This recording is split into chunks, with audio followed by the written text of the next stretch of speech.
Bombshell Hillary just caught. She's disgusting. Getting older is a literal pain. It's an established fact that for most of us when we start pushing 30, it starts pushing back and then it only goes downhill from there. If you're lucky enough to have a good back and joints that don't give out, it might be your heart that starts acting up, or, heaven forbid, something goes wrong between your ears and leaves you impaired for life. Death is inherently a part of life, and few escape the steady slide toward disability once they're a senior citizen, and that's nothing to be ashamed of. Nothing, of course, unless you're lying to 300 million people about it, and trying to get them to trust you, despite your obvious impairment. This was a point that President Trump brought up about his opponent, Hillary Clinton, after her mask began to slip and whispers of her frailty began to get out. Both President Trump and Hillary Clinton are firmly in the over 55 crowd, but their lives couldn't be more different. While Hillary has spent as much of her time in the political public eye as possible, this is President Trump's first foray into politics, and what a success it was. It seems that her time scheming and opening emails took its toll on Hillary, though, because more than once she was caught in seemingly very poor health, at very inopportune times. Again, coming down with the flu isn't exactly something that should preclude someone from becoming president, but lying about it might be.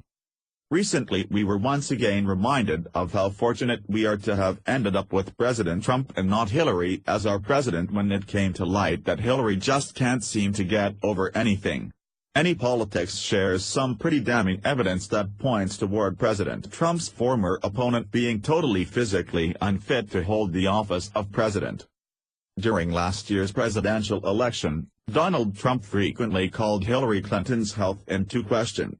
The mainstream media often slammed him for doing this and suggested that he was lying, but the recent public appearance appears to confirm that Trump was right about her being too weak to be president. Daily Mail reported that during an appearance in Vancouver on Wednesday night, Clinton was seen still wearing her surgical boot 2 months after she allegedly fell down some stairs in her heels and broke her toe. Clinton has been wearing the boot since she took the tumble back in October. Like many other tales that Clinton tells, the story of her fall sounds fishy. "I was running down the stairs in heels with a cup of coffee in hand, I was talking over my shoulder and my heel caught and I fell backward," Clinton said. "I tried to get up and it really hurt. I've broken my toe. I've received excellent care from your excellent health service." However, toe fractures generally take 4 to 6 weeks to heal, which begs the question as to why Clinton is still wearing the boot 2 months later. Clearly, there is something far more serious going on with her than Clinton is letting on.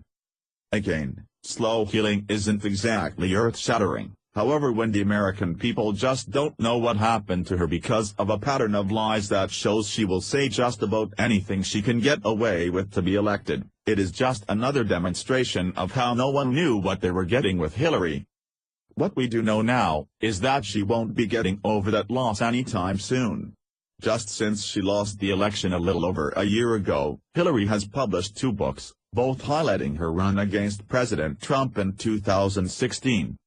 Clinton was in Vancouver to promote her book What Happened, and unsurprisingly, she spent much of the appearance whining about her loss to Trump and the election. She also gloated about Democrat Doug Jones' victory over Republican Roy Moore in Alabama on Tuesday, saying it made her feel a tiny bit less concerned about the future of her country. "For me, this was a very important turning point in basically holding President Trump and his most vitriolic, destructive advisors, led by Steve Bannon, accountable," she said. "People seem to be turning against the Trump philosophy and ideology," she added. "So it's a good sign, but it's by no means the end of the story." It might not be the end of the story for Jones, and people like him, but it's almost certainly the end of the story for Hillary after all that happened in the recent election. So why is it that Hillary, who was a year younger than President Trump, would be in worse health? There are a lot of variables, and of course, we're not allowed to cite gender, lest the crazy feminists jump out and grab us. But the main difference between President Trump and almost any of his peers is that the president is known to not drink. All of the effects of even a social amount of alcohol aren't completely known, but we do know that Hillary drinks and Donald Trump famously does not. Once again, we don't really know what happened with Hillary, we just have more proof that she's once again lying to the American people to benefit herself. Pat yourselves on the back, America, you dodged a huge bullet, and her name was Cooked Hillary. Bombshell: Hillary just caught. She's disgusting. Getting older is a literal pain. It's an established fact that for